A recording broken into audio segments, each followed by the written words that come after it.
Hey everyone, it's Sleepy Reader, aka Damien. And I just learned this morning that Richard Corben, the great comic book artist and writer, has passed away on December 2nd, I believe. And he went in for a heart operation apparently and passed away after the heart operation. So I'm really sad about that, and makes me think about how I don't talk about Richard Corben enough. He's really one of the cornerstones in my mind of really interesting comic book art from the second half of the 20th century until now. He kept going, kept publishing. He just wrapped up a series in Heavy Metal magazine, and he was talking about self-publishing and doing some more work. I guess he had left Dark Horse. And for those of us of like the early heavy metal generation that I was part of, the magazine Heavy Metal, he and Mobius were heavy metal. It was those two creators that really solidified the image of what heavy metal was all about in our minds. But Corben did undergrounds, he did fanzines, he did sort of the ground level comics, self-publishing, worked with Dark Horse, worked with Marvel and DC a few times.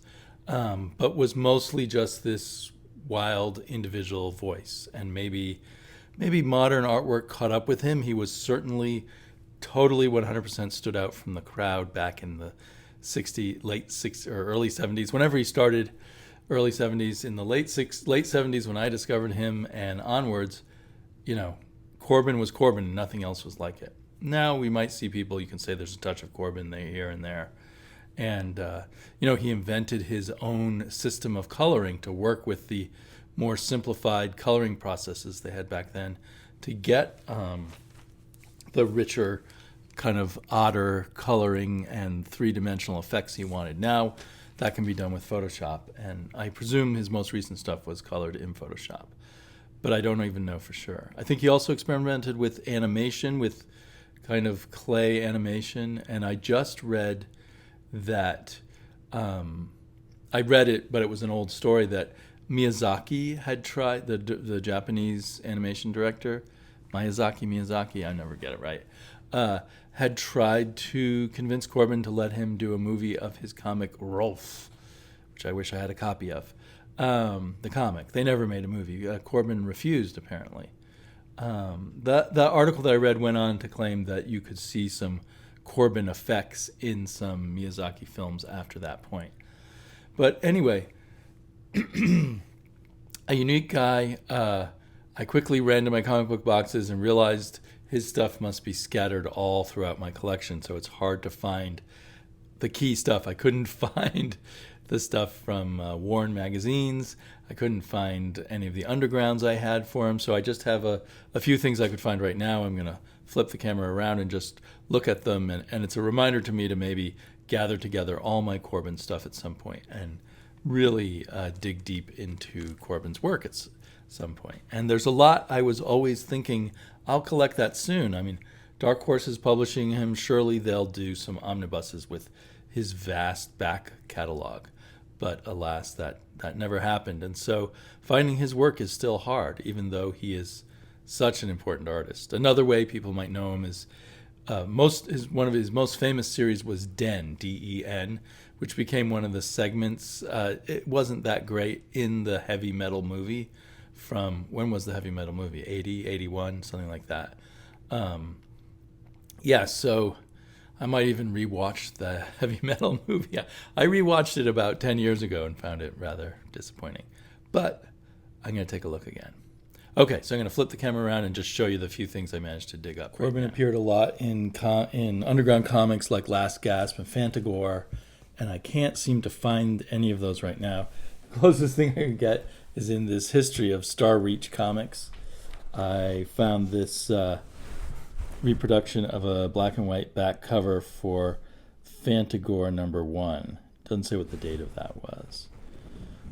But definitely weird looking and lots of bodies, no clothing.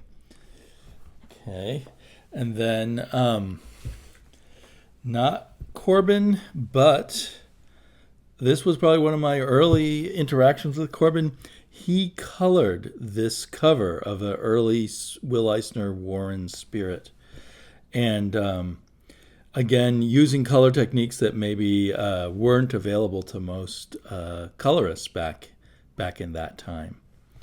Although Warren used lots of paintings and stuff, and obviously they could reproduce paintings. I'm not sure how Corben did the color over Will Eisner's art here, but it seemed very fitting at the time. Corben seemed like a superstar. He was particularly a superstar of Warren comics. Sorry, I can't find any of my Warren comics to show you, but they would make a big deal whenever there was a Corben story inside an issue of Creepy or Eerie, and they would also do specials, Corben specials and stuff. Here's a kind of ground level fanish, somewhere between fanzine, underground magazine, and ground level. I guess a ground level professional, somewhere between the professional and the fanzine and the underground, called Hot Stuff, that usually had some Corben in it, often a Corben cover. But I can't find any of my copies except this one that has a 3-page Corben black and white called Voluptuous. I don't know if you can see the name there, Voluptuous. And you can see, one of the big deals of these magazines is, hey, we can draw breasts. Woohoo! But Corben was definitely into large breasts. So there you go. There's Voluptuous, sort of a look at what some of his undergrounds might have looked like. And then I've got Heavy Metal from February of 1978. And Den was still an ongoing affair in here. Well, they started with Mobius, and then they dove into the Corben. I used to have a book of Den, and then I think they did some more Den, and later there was a book. So look at the crazy colors here for comics in 1978. This, not to mention all the nudity and the sexuality, this was mind-blowing for me as a teenager when I came across it. Used to it as I was the more, quote, normal comics.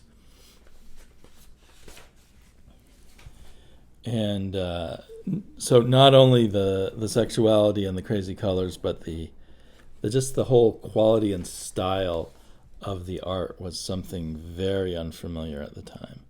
And the creepy, dreamlike quality was also a big Corben feature.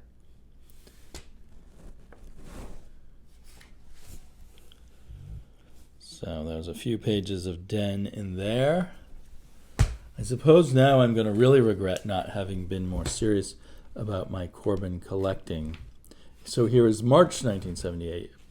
Might have been 2 issues later or 1 issue later. I don't know if it was monthly or bi-monthly at the time. Kind of a climactic scene in Den as I remember it. I mean, these images were just crazy, and you can do that easily now, I guess, in Photoshop. But Corben was doing these colors by hand, as far as I know, on different layers, and doing his best to figure out how the printing process would give him these kinds of effects. I once showed a few pages of Den to Matt for Agent 42Q, Wednesday Serial, and he told me, well, I'm not into gay porn. That's what he mistook it for. Oh yeah, so this is the issue where Den ends, but then there was a Den number 2. So just at the time, mind-blowing that you could get art not only of a painted quality, but of such a bizarre, dreamlike world.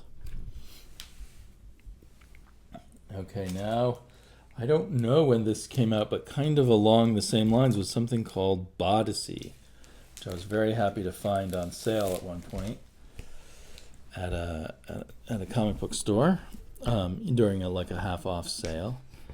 And actually, I'm embarrassed to say this may be the first time I've cracked it since I bought it. I set it aside planning to read it, but I haven't read it yet. Looks like his style of coloring and everything is shifted subtly. It might be the different paper. I assume it's a take on the Odyssey, of course, by Iliad. Not by Iliad, by Homer.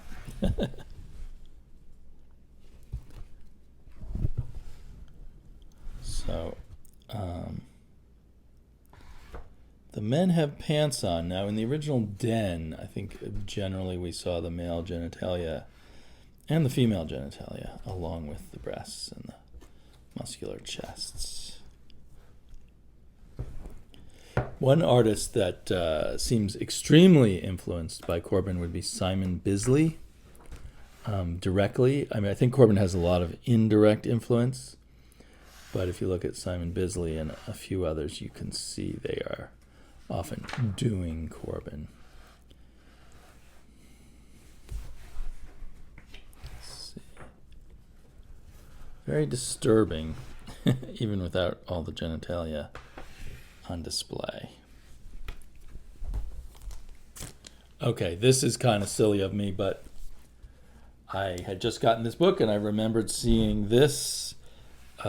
It's the one piece that Richard Corben did for the Savage Sword of Conan. It was just a single-page illustration of Conan magnetized in his armor to this giant magnet while this giant slug-like creature comes down to eat him. And, of course, he escapes. But I remember reading that story in one of the original Lancer Conan editions. And then they must have done it in a comic book form, but my only memory of seeing it in comics was this single illustration. And this is from 1976. Okay, I'm not sure where this is from. So Corben often did Edgar Allan Poe stories. He did them, some of them I think he may have done 3 times. He did them in independent magazines. He did some of them for Creepy and Eerie. These might be reprints of the Creepy Eerie ones, I'm not sure. And then he did them more recently for Dark Horse. Yeah, so this is interesting. There's more lines. It looks like Corben coloring, but he's using more actual black lines and then coloring over it. And maybe the printing capabilities of coloring had changed. This is published in 1984. It doesn't say if it's reprints or not. I'm not sure. Let's see if I do it like that. Is it better? So there's just something about Corben's art. The lettering here is hideous, but and it looks like Poe himself is a character, which is now a shtick taken up by the Edgar Allan Poe's Snifter of Terror comic. Well, these pages are beautiful and disturbing and nightmarish, of course. It's like the fall of the House of Usher, I guess. He's definitely good for the horror, the anxiety, the insanity, and the nightmares. That seems to, and the sexuality, but even the sexuality is in the disturbing horror sexuality nightmares realm, I think. Okay, now jumping way ahead, I found some of my copies of Ragemore, a black and white comic he did, I think one of his earlier projects with Dark Horse, and he did it with Jan Strnad, who wrote they collaborated a number of times. I think they were kickstarting a new collaboration before he died. These covers are amazing. Inside you get equally amazing black and white art. So now this must have been him either in his late 60s or early 70s, since he died at age 80 this past month, or this month that we're currently in December. But there's no sense of an artist slowing down or losing his talent, and he hasn't changed radically, but he is not just doing a weaker version of the past or anything like that. Yeah, I find this art very compelling. And it kind of, the black and white returns us to to the look of some of his earliest work, I think. Which I wish I had more of to show you, but in another video sometime. Yeah, it's hard for me to stop looking. So yeah, the cover's just amazing. There's another cover, and not my favorite. I like those other two covers better, but here's the bloodstained conclusion of Ragemore #4. I do remember plot-wise, I thought Ragemore built up and was really exciting, and then I can't remember why anymore, but it disappointed me by the end. I'll have to reread it sometime. I feel a big Corben reread coming on. Okay. And then, here's some of the Edgar Allan Poe stories. I think he did these after Ragemore, a whole series of Edgar Allan Poe stories. This one is dated 2013. So he would have been, about 73 when he was working on this. It's just beautiful stuff. And crazy stuff. And I don't know if it shows up here. Yeah, he's obsessed in later years with Mag the Hag. She's in everything he does. She's kind of like, the people who introduce horror stories like Uncle Creepy and stuff. But she always appears. She's wearing just a robe. Oh, there's some more nudity. You can show this to your kids in case they're unclear about anatomy. Boy, that's a weird face. And so Mag the Hag always shows up, and she's just wearing this cloak, and she's bald and hideous. Oh, there she is, and wears an eye patch, but in some issues her breasts are kind of falling out. It's just this weird, or I guess she does have hair there. I thought she was hairless. It's just this weird, I don't know, aging sexuality of Richard Corben that really seems bizarre to me. Okay.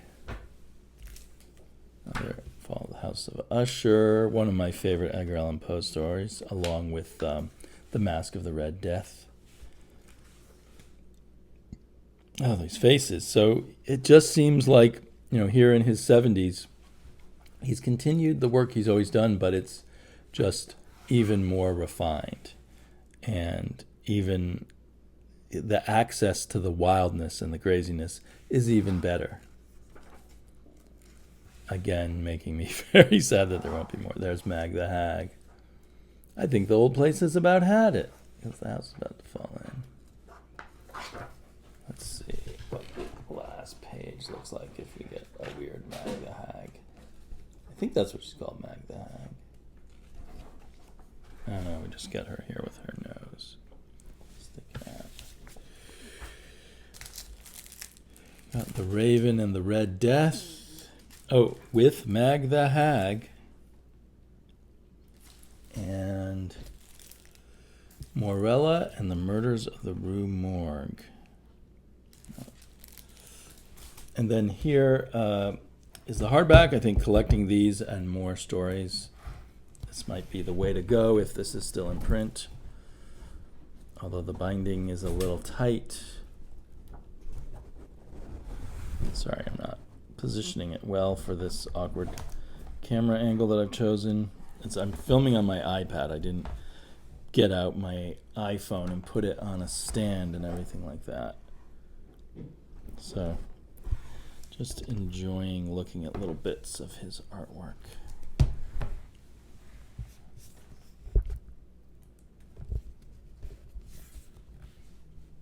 How do we look at this? Okay, whoops. There's a little Mag the Hag shot. Yeah, now she's bald. But giant breasts, walking around basically naked through the countryside, bringing us one more hideous story after another.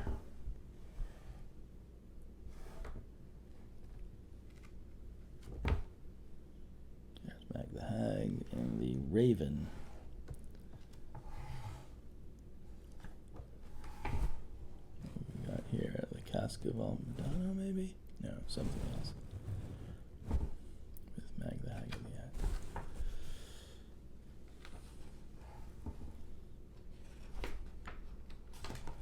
So yeah, a wild and crazy guy. Okay, and then after he was finished with Edgar Allan Poe, he created his own little mini-series called Rat God, which delved into a creepy, slightly Cthulhu-esque story and included a character who was kind of a stand-in for H.P. Lovecraft, who was probably part black himself, but was terribly racist. The whole story was very disturbing, but I think was a commentary on the psychology of H.P. Lovecraft, amongst other things, and his racism. Let's see. Yeah, there's our character who is a racist. And I think he's supposed to be part black, but somehow doesn't know that he is. I don't know. I need to reread this and see how I'd interpret it now. I'm guessing this was from 2015 or something. Let me see. Yep, 2015. That was Rat God 1, Rat God 2. The basic plot is the hero, who's kind of a dick, winds up in this crazy village where they worship a rat god, and weird things happen to him. Some people seem to be part rat. And there's a woman he has a sexual relationship with, but then his racism won't let him marry her, I think. I can't remember now. Rat God number 3. Rat God number 4. And the finale. I really recommend Rat God if you're up for the bizarro kind of stories. I think he did pull off the ending here, unlike when that collaboration with Dran Stranad didn't quite pull it off. And of course, I highly recommend all the Edgar Allan Poe adaptations. I think here now the coloring is being done by someone else, a daughter or a wife. Let me see, is there credits? Colors by Richard Corben and Beth Corbin Reed. So I think he might have been working with computer colors at last. It has a different quality. It's still very Corben-esque, but yeah, I feel like it has a different quality.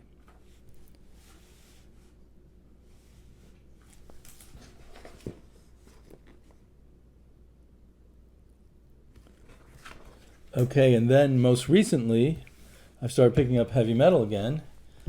And I can't find the most recent issue, which was like 301 or something, which I already reviewed in one of my videos. But that contained the final episode of this Murky World comic that he was publishing in heavy metal.